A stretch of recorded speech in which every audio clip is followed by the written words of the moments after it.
Il est 18 h, bonsoir à tous, voici les principales actualités du jour.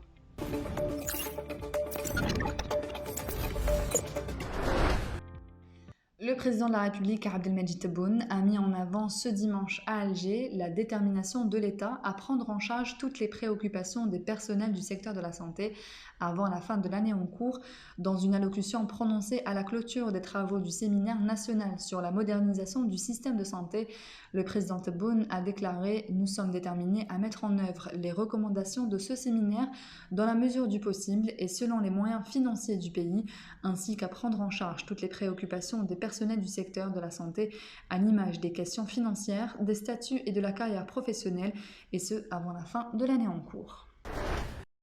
La Compagnie nationale des hydrocarbures, Sonatrach, prévoit de réaliser son premier forage de pétrole en offshore en 2023, indique ce dimanche le vice-président responsable de la stratégie, de la planification et de l'économie à Sonatrach, Rachid Zerdani. Il a précisé que ce premier forage permettra de mettre en évidence le potentiel identifié sur les périmètres sur lesquels Sonatrach opère avec des partenaires. Il s'agit, selon le responsable, de deux périmètres, l'un situé à l'est et le second identifié dans le bassin ouest du pays.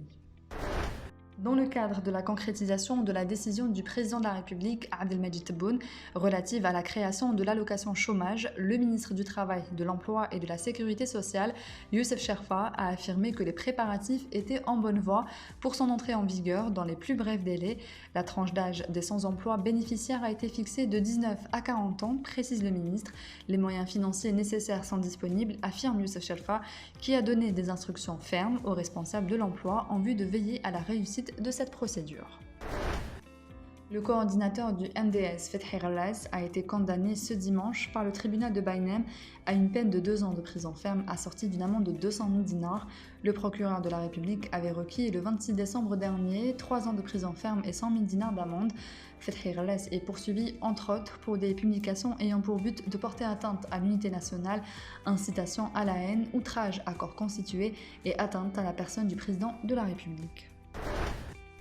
Le procureur de la République, près le pôle pénal financier et économique du tribunal de Sidi Mohamed à Alger, a requis une peine de 8 ans de prison ferme à l'encontre de l'ancien Premier ministre Abdelmalek Sellal et de l'ancien ministre des Ressources en eau Hossein Nassib, poursuivis pour corruption dans l'affaire du groupe Aminid. La même peine a été requise contre l'accusé Jamal Eddin Chelroum, président directeur général du groupe Aminid, spécialisé dans l'hydraulique, assorti d'une amende d'1 million de dinars pour chacun des 10 accusés.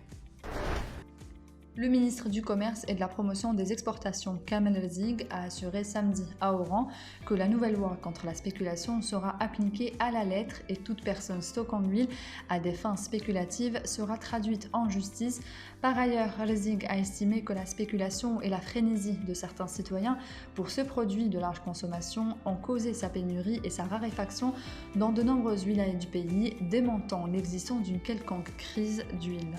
Concernant l'interdiction de vente de ce produit aux mineurs, le ministre a confirmé l'information, relevant que l'exploitation d'enfants et de mineurs à des fins de spéculation a été enregistrée et que des individus les envoient pour acheter quotidiennement ce produit en grande quantité, chose qui a également causé une certaine rareté.